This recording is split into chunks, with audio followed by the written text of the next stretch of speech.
जय हिंद एस्पिरेंट्स, मैं रूबी ठाकुर स्वागत करती हूँ आप सबका एसएसबी क्रैक एग्जाम चैनल पर। हम कर रहे हैं अपना ज्योग्राफी की series and today will be the MCQs on the climatology. Because जब भी हम बात करते हैं क्लाइमेटोलॉजी की, so we are having the different aspects. हम एटमॉस्फेयर के बारे में जानते हैं, कुछ विंड सिस्टम्स के बारे में, rainfall, clouds, each and everything is included in this particular thing, जो कि एक बहुत बड़ा टॉपिक है, named as the climatology. So let's start with our today's session and will be starting with the first question. Which of the following local winds is different from the other three? यहाँ पे आपको कुछ नई winds दी गई हैं। खामसिन, foehn, sirocco, मिस्ट्रॉल। आपको बताना है कि इनमें से कौन सी एक अलग तरह की विंड है। इसके पीछे का रीजन क्या हो सकता है? दो ही रीजन हो सकते हैं। वन इज द व्हाट, या तो सारी की सारी एक ही जगह जो प्लेस ऑफ ओरिजिन है वो सेम है, डन। और द अदर इज वाटर, या तो कोई हॉट होगी या तो कोई कोल्ड विंड होगी। बताइए, it's khamsin, foehn, sirocco, mistral. What will be the answer? Done. The answer is mistral. ठीक है जी। तो आपको ये जानना है कि बिकॉज जो मिस्ट्रॉल है हमारी, that is the cold wind, and जो बाकी आपको दिख रहे थे आर द हॉट विंड्स, और you can say the warm winds. इसलिए ये जो मिस्ट्रॉल है ये हमें अलग देखने को मिलती है। Next question. Thunderstorms are associated with what? The cumulus clouds, cumulonimbus clouds, cirrus clouds, या stratus clouds. So whenever we are talking about this particular topic, that is the clouds, very very important. या तो आपको shape के basis पे या height के basis पे इसके ऊपर क्वेश्चन पूछे जाते हैं। So you should know when we use cirro, when we use alto, हम स्ट्रेटस कब यूज करते हैं, या हम क्यूमुलो कब यूज करते हैं, that. So yes, these are the different things which you should know when you are talking about the chapter cloud. Okay, so the answer is cumulonimbus clouds. Now just remember one thing, जब भी आपको word दिखेगा nimbus, that means rain bearing clouds. ठीक है जी। आपको इसके साथ ये याद रखना होगा कि जब भी आपको क्यूमुलोनिम्बस दिख रहा है या निम्बोस्ट्रेटस दिख रहा है, सो इनमें से सबका मतलब क्या है हमारे पास, दैट इज कि हमारे पास रेन बियरिंग ये क्लाउड्स रहेंगे। ठीक है। सो the answer is what, that is the cumulonimbus. A hot local wind blowing in Sahara Desert is known as. So one more question on the wind system. winds के लिए आपके पास एक map रहेगा, done, आपको उसको पढ़ना है। बेसिकली उस मैप में अगर आप कहीं पे आप वैसे भी सर्च करेंगे तो red arrows will be marking the warm winds, और वहीं पे जो हमारे ब्लू एरोज होते हैं उसमें जब आप मैप देखेंगे सो उसमें that is the cold winds. Correct. And जरा सा डायरेक्शन भी जरूर देखिए कि कौन सा यूरोप से निकल रही है, कौन से साइबेरिया से। ये these are the different things which you should know कि ओरिजिन होके कहाँ से आ रही है। ठीक है। हबूब, काराबुरान, जुरान या हरमट, hot local wind.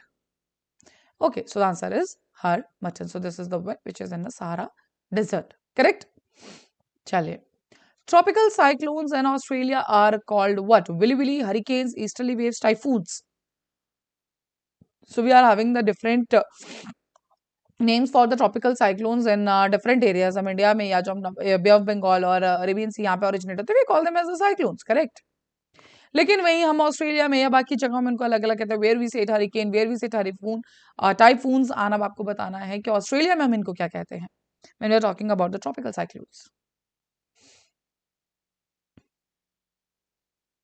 Okay, so the answer is willy willies. देखिए, अगर आप यहाँ पे देखेंगे विद द स्पेसिफिक क्वेश्चन के साथ में we call it the typhoon, then we call it as the cyclone. यहाँ पे जो हमारे अपने उसमें हरिकेन्स है, hurricane, done.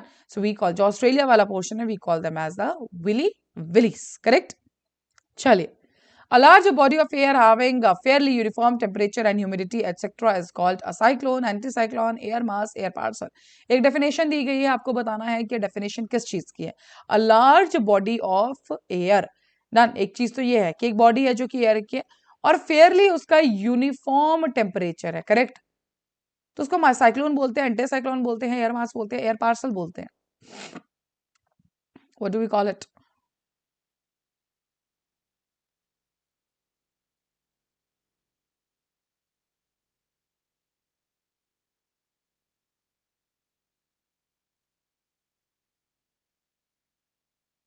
Okay, so the answer is an air mass.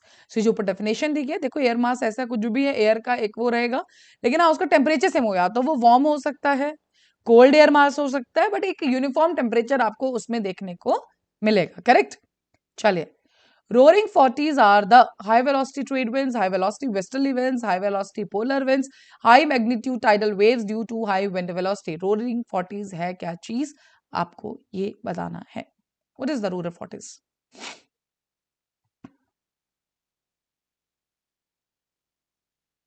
high velocity trade winds, high velocity westerly winds, high velocity polar winds, या फिर आपके पास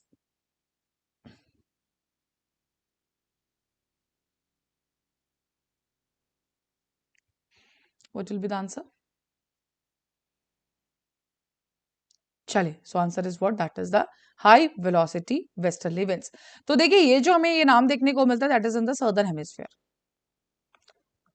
विंड्स ये नॉर्दर्न हेमिस्फीयर में भी चलते हैं, लेकिन है क्या, जब आप सर्दर्न हेमिस्फीयर में देखोगे, सो यहाँ पे लैंड मास जो है वो कम है.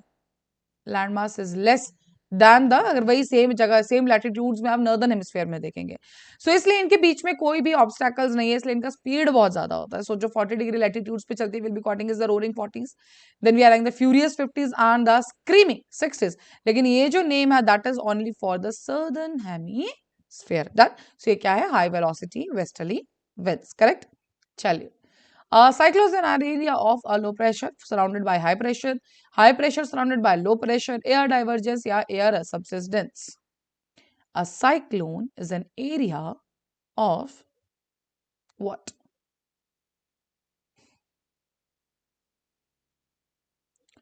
What will be the answer?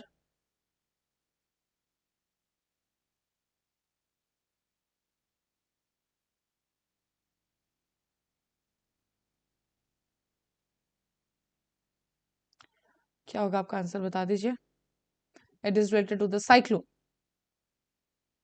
चलिए, so yes, the answer is low pressure, because हमें पता है जब भी हम साइक्लोन की आई के बारे में पढ़ते हैं, मतलब जो सेंटर है, that is the low pressure area. वहीं जब एंटी साइक्लोन आ जाएगा तो यही क्या बन जाएगा, देखो, this is the high pressure area and cyclone में we are having the low pressure area. Correct. चलिए, which one of the following is correctly matched? Rossby waves is jet stream, El Nino is strong monsoon, index cycle is Walker circulation, headless cell is mid latitude cell.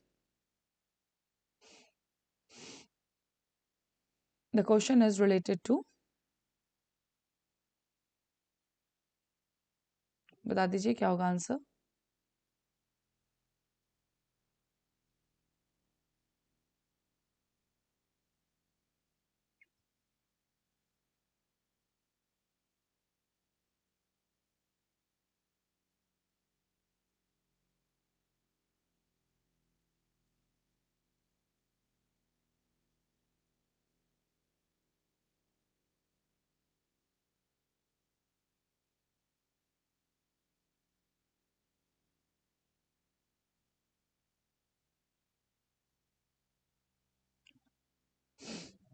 Okay, so the answer is Rossby waves, the jet stream. So yes, that is the right answer.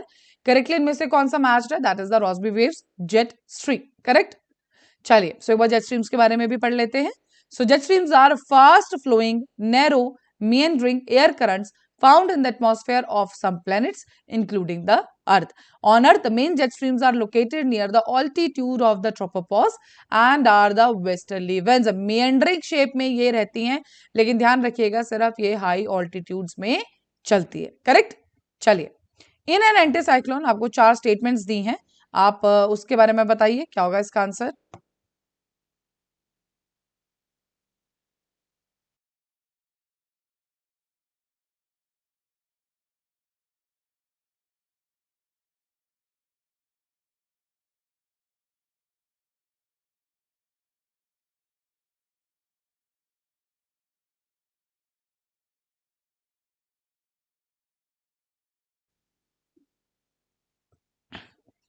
Barometric pressure is high toward center of the system. B C D, A B C D, कौन सा answer रहेगा इसमें से? Okay, so the answer is what, that is the A. Barometric pressure is high towards the center of the system. So yes, इसमें क्या रहता है, इसमें जो सेंटर है वो है हाई प्रेशर. वहीं अगर साइक्लोन की आप बात करोगे तो उसमें जो हमारा सेंटर है that is what, low pressure. ठीक है, दोनों में फर्क है. चलिए, select the correct answer using the codes given below. The atmospheric air is never completely dry. Water vapors can occupy as much as 4% of the atmospheric volume. Water vapor in the atmosphere is always invisible. Atmospheric air is never completed dry, कभी भी ऐसा नहीं हो सकता कि वो complete dry रहेंगे. Water vapour can occupy as much as 4% of the atmospheric volume. इनमें से आपको बताना है करेक्ट कौन सी स्टेटमेंट है. Water vapour is in the always invisible.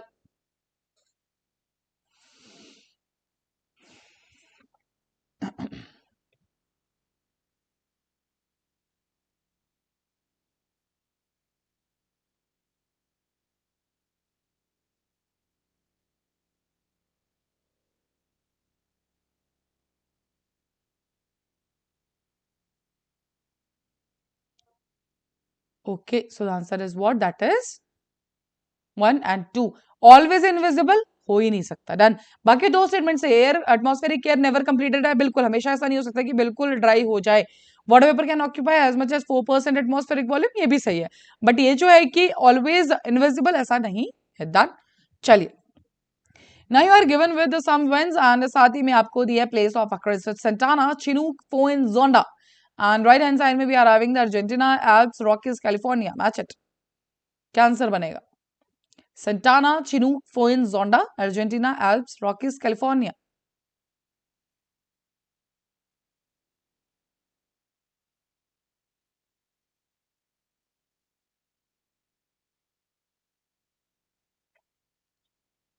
Okay, so the answer is what? That is, चलिए आंसर है हमारा ए. 4-3-2-1 means Santana is with 4. California. Chinook, we know it is in the Rockies. Fohn, it is in the Alps, and the Zonda is in Argentina. ठीक है जी. सो Santana के साथ आपको ध्यान रखने का, but I think the easiest one was here chinook. Chinook we know that it is the Rockies. Done.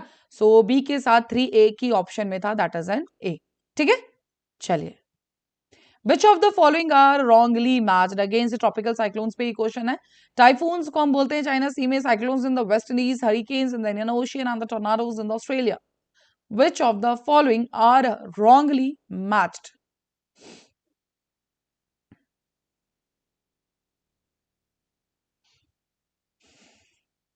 Typhoon, cyclone, hurricanes, tornadoes. क्या होगा इसका आंसर बता दो. Okay, so the answer for this is 2 and 4. So we know कि हम Australia में क्या कहते हैं, we call them as willy willies. Done. And cyclones का आपको already पता है. Correct? चलिए. Again, brickfielders, Sirocco, bugs, northers. North California, Australia, Mediterranean, Africa. Brickfielders, Sirocco, bugs, northers. Now you have to match the region where they occur.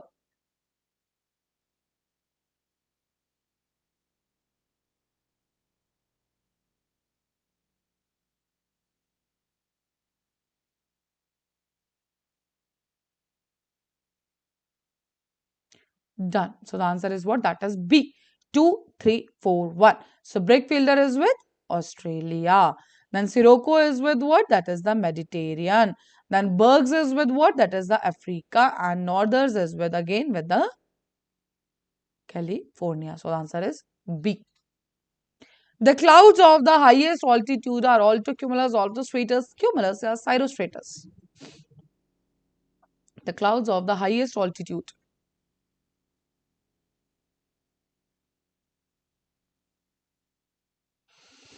Easiest question.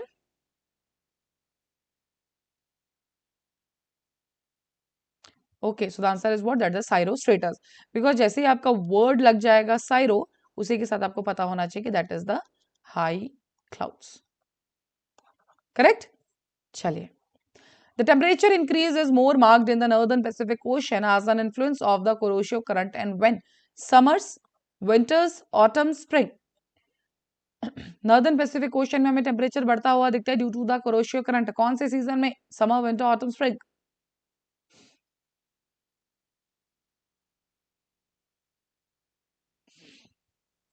And Kuroshio is basically what? A warm current, correct? That's why it is increasing the temperature. चलिए, yes it is in winter.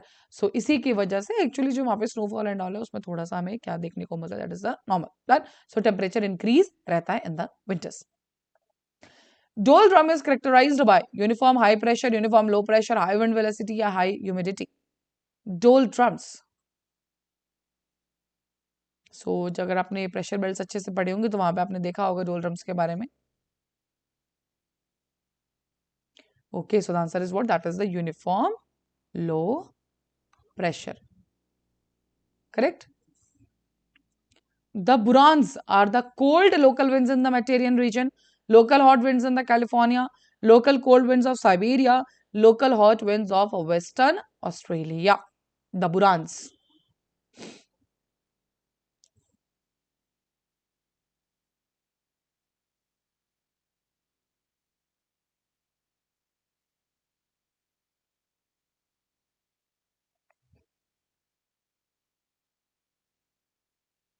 Okay, so the answer is local winds of Siberia. So see, this is the buran, Kara buran. Done. So these are the local cold winds of Siberia. Which one of the among the following is idealized global pattern of surveys wind from the equator to pole? So basically आपको equator से start करते हुए poles तक जाना है. So doldrums, westerlies, trade winds, easterlies, ये चार winds आपको दी हुई हैं. So now you have to arrange from equator to poles.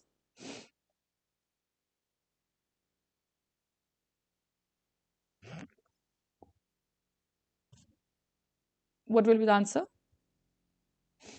Doldrum, westerlies, trade wind, easterlies.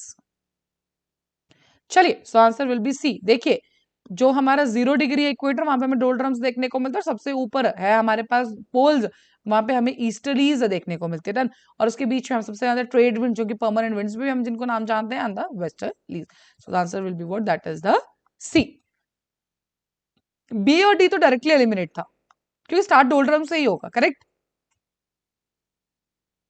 Consider the following statement. A hurricane acquires its spin from the Coriolis effect.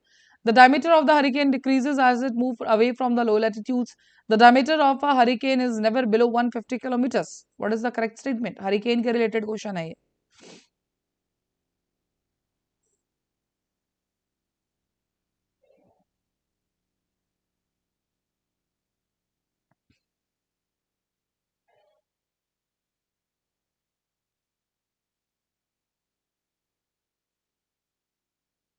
What will be the answer?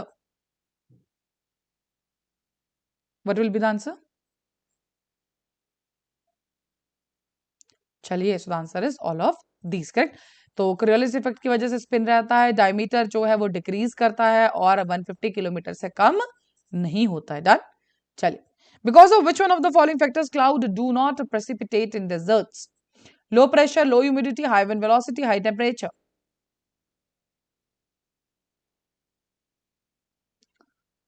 Precipitation in deserts do not occur. Why? चलिए, इसका जो answer है that is the low humidity. Correct. चलिए. Which one of the following statements about the atmosphere is correct? So the atmosphere has definite upper limits but gradually thins until it becomes imperceptible. The atmosphere has no definite upper limits but gradually thins until it becomes imperceptible. The atmosphere has definite upper limits but gradually thickens until it becomes what? देखो, thin और thick पे confuse मत होना. जैसे यहाँ पे thin है और यहाँ पे thickens है. Then and same here also, atmosphere has a no definite. Definite with thick, no definite with thick, definite with thin, n, and the no definite with thin. क्या होगा answer?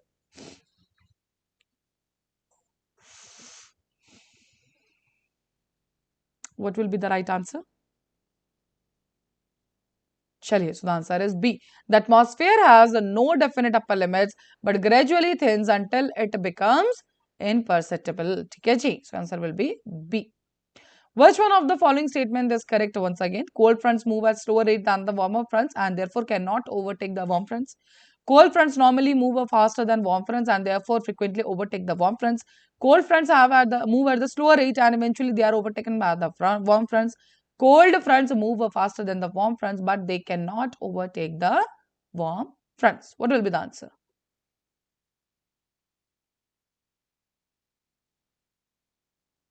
Which one of the following is the correct statement?